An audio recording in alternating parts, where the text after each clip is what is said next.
Chers amis, bonjour. J'espère que ça se passe très bien chez vous. Bienvenue. Aujourd'hui, un seul sujet. On va parler de la Mauritanie et du Sénégal. Comme vous le savez, vous l'avez appris, le Sénégal a décidé d'instaurer, la carte de séjour entre le Sénégal et la Mauritanie. Ça veut dire quoi? Ça veut dire qu'autrefois, les Sénégalais, quand ils partaient en Mauritanie, ils prenaient la carte de séjour, tout comme pratiquement tous les pays du monde, presque tous les pays du monde.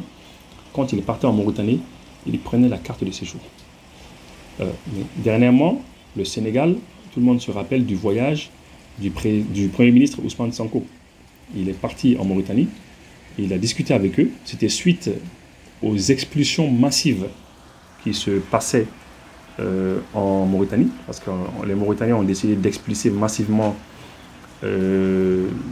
les personnes les populations de l'Afrique sous le Sahara, qui sont pas en règle. Oui, ils ont décidé de les expulser. Mais le problème est que beaucoup de gens là-bas, en Mauritanie, nous ont informé que parfois, il y a des gens qui ont des papiers, qui sont en règle, mais qui se font expulser. Voilà, ça aussi, il faut le dire. Voilà. Donc, étant donné que la Mauritanie et les autorités mauritaniennes ont décidé d'expulser massivement les Guinéens, les Maliens, les Sénégalais, les Ivoiriens, etc. Donc, fait que le Premier ministre Ousmane Sonko, naturellement, il est parti au Sénégal, et disons, il est parti en Mauritanie, il a discuté avec eux, il leur a dit, bon, écoutez, on va essayer de réviser les accords qu'il y a entre nous. Voilà. Et c'est ainsi que le Sénégal a décidé, effectivement, d'instaurer une carte de séjour entre eux. Sénégal-Mauritanie, un nouveau cadre de circulation et de séjour pour les ressortissants. Le Sénégal et la Mauritanie ont franchi une étape importante dans le renforcement de leur coopération bilatérale en signant un accord portant sur l'entrée, le séjour et la libre circulation des personnes et de leurs biens.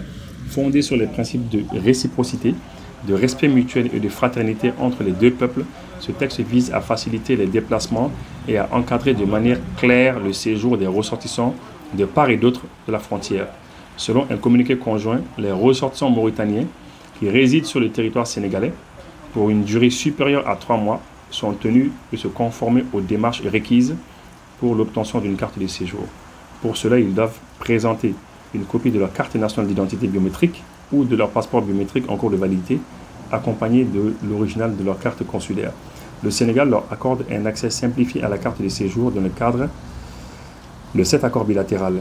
Une carte d'une durée initiale d'1 an leur sera délivrée en contrepartie du paiement d'un montant de 5 000 francs CFA. Aucune exigence de contrat de travail ni de justificatif de revenus n'est requise lors de la première demande. Toutefois, le renouvellement au terme de la première année est subordonné à la présentation d'un justificatif de revenus. Cette mesure vise à encourager l'établissement légal des ressortissants mauritaniens en leur garantissant un statut stable et encadré sur le territoire sénégalais. De manière réciproque, les ressortissants sénégalais résidant en Mauritanie pour plus de 3 mois doivent également demander une carte de séjour. Donc ça veut dire quoi? Ça veut dire que c'est la même chose. De manière réciproque, c'est comme ça. Tous ceux qui sont de nationalité sénégalaise, qui vont aller en Mauritanie, il va falloir respecter les mêmes textes que les Mauritaniens doivent respecter quand ils vont aller au Sénégal. Et c'est 3 mois. Généralement, quand on veut dépasser 3 mois, on prend la carte de séjour. Moins de 3 mois, on ne prend pas. Pour les véhicules qui circulent là-bas, c'est 180 jours, c'est 6 mois. Quand on a un véhicule, on peut circuler pendant 6 mois là-bas. Et après, on prend les papiers. Voilà. Mais là, il faut le dire, hein, pourquoi il y a eu ce souci? Parce que, comme je l'ai dit à l'instant, lors de mon introduction, les autorités mauritaniennes ont décidé de procéder à des expulsions massives. Et il faut le dire, ces expulsions concernent principalement les ressortissants des pays de l'Afrique sous le Sahara. Pourquoi? Parce que l'Union européenne l'avait dit clairement. L'Union européenne avait donné 210 millions d'euros à la Mauritanie, dont 60 millions sont réservés uniquement pour la lutte contre l'immigration irrégulière, parce que les Européens disent que, bon, voilà, sous le Sahara, les pays qui sont sous le Sahara, c'est-à-dire le Mali, les Nigériens, les Ivoiriens, les Guinéens, etc., tout ceci, les Togolais, les Béninois, tout ceci-là, il semblerait qu'ils passent par la Mauritanie pour avoir accès aux îles Canaries, à l'Europe, etc.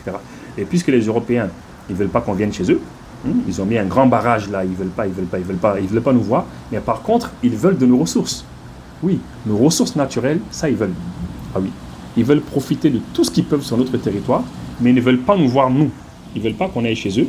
Donc, ils passent maintenant par certains pays africains pour que ces pays africains fassent le blocage.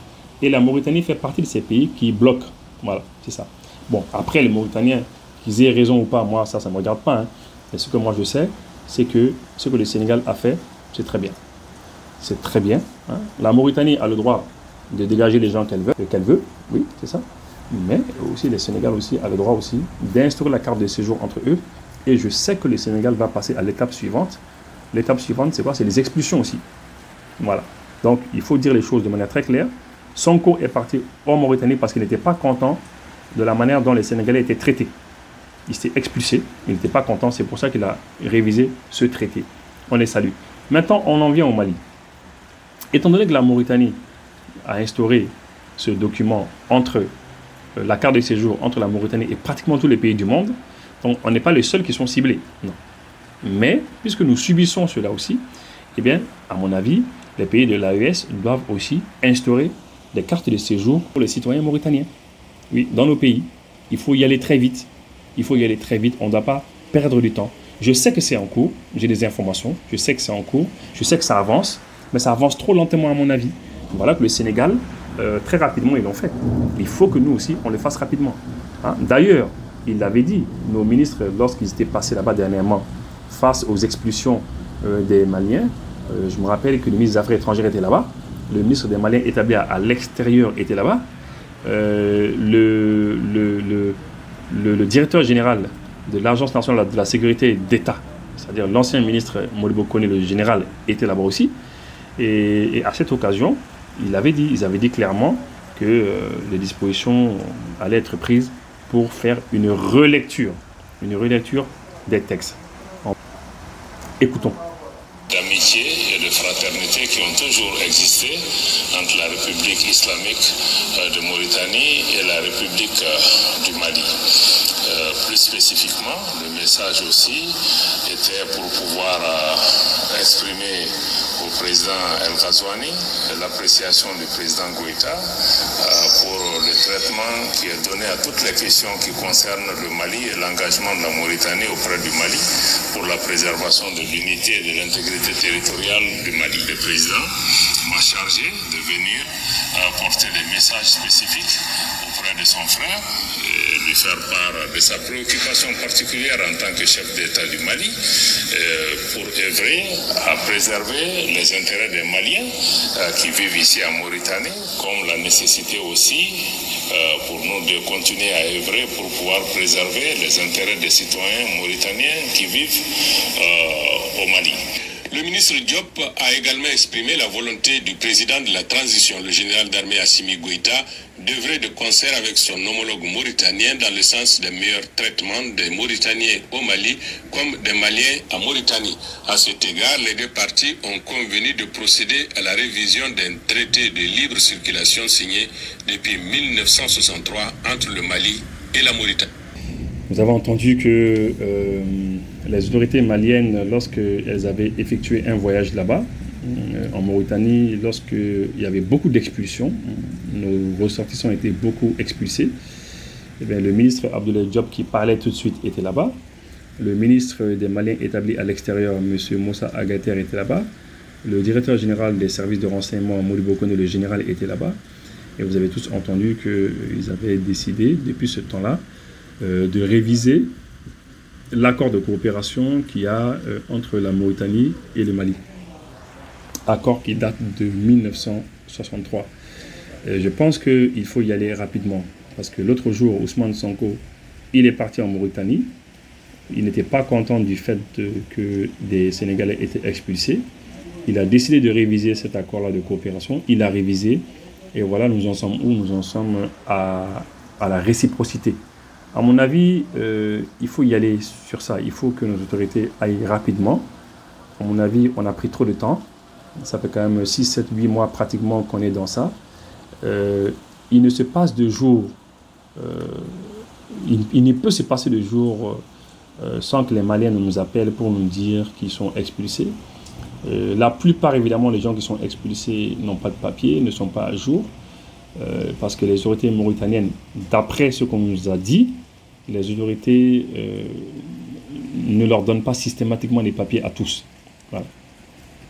Il y a des gens auxquels on refuse carrément de donner des papiers, il y en a auxquels on donne les papiers. Il y en a aussi qui sont expulsés bien qu'ils soient en règle. Il y a des gens qui se sont retrouvés expulsés avec des papiers. Ils ont des papiers, mais ils se sont retrouvés expulsés. Et ça, c'est quand même dommage. Hein. Par conséquent, à mon avis, les autorités mauritaniennes ne vont pas arrêter de le faire. Elles vont continuer de le faire parce que il y a plein de ministres qui sont passés là-bas. Tout le monde est passé, tout le monde a parlé, tout le monde a fait ce qu'il pouvait. Mais malgré cela, les autorités mauritaniennes continuent les expulsions. Donc, à mon avis, il faut que les pays de l'AES prennent une résolution ensemble. J'ai bien dit ensemble. Il ne faut pas agir seul. Il ne faut pas que le Mali agisse seul. Il ne faut pas que le Burkina agisse seul, ni le Niger. Parce que ce sont nos ressortissants à nous tous qui sont expulsés. Et puis, n'oublions pas que l'AES, c'est d'abord une alliance militaire. Mais nous avons décidé tout ce qui est économique de le faire ensemble, tout ce qui est diplomatique de le faire ensemble, tout ce qui est sécuritaire de le faire ensemble. C'est les 3D, hein, la diplomatie, le développement, hein, et puis défense. Voilà. Donc ce sont les 3D. Donc, il ne faut pas qu'un pays fasse la relecture de ces traités de coopération avec la Mauritanie sans les autres. À mon avis, le mieux, ce serait que nos autorités puissent se concerter. Et ensemble, ça fait plus mal. Hein. Si les ressortissants mauritaniens qui sont dans les 3 pays de l'AES doivent payer des cartes de séjour tout de suite, vous allez voir que la Mauritanie, ils vont commencer à réfléchir. Ils vont se dire, ah, attention. Hein. Et puis, lorsqu'on va passer à la deuxième étape, qui va consister à dire, ah, ben écoutez, la date, elle est arrivée, vous n'avez pas pu renouveler vos papiers, allez dégager d'ici, et qu'on commence à les mettre dehors, vous allez voir que les Mauritaniens, ils vont réfléchir. À 2 fois, ils vont se dire, ah, attention, ils sont en train de nous mettre dehors. Parce que nous savons pourquoi la Mauritanie, elle fait cela. Je pense que les Mauritaniens le savent aussi. La Mauritanie, elle a reçu de l'Union européenne 210 millions d'euros, l'équivalent de 137 milliards et quelques de francs CFA, juste pour bloquer, pour freiner l'immigration clandestine. Comme vous le savez, il y a beaucoup d'Africains qui sont sous le Sahara, dans les pays qui sont sous le Sahara, qui passent par la Mauritanie pour avoir accès aux îles Canaries et pour avoir accès à l'Europe. Les Européens ne veulent pas nous voir. Et les Européens veulent de nos ressources naturelles. Oui, les ressources naturelles, ça, ils en veulent. Le PAM.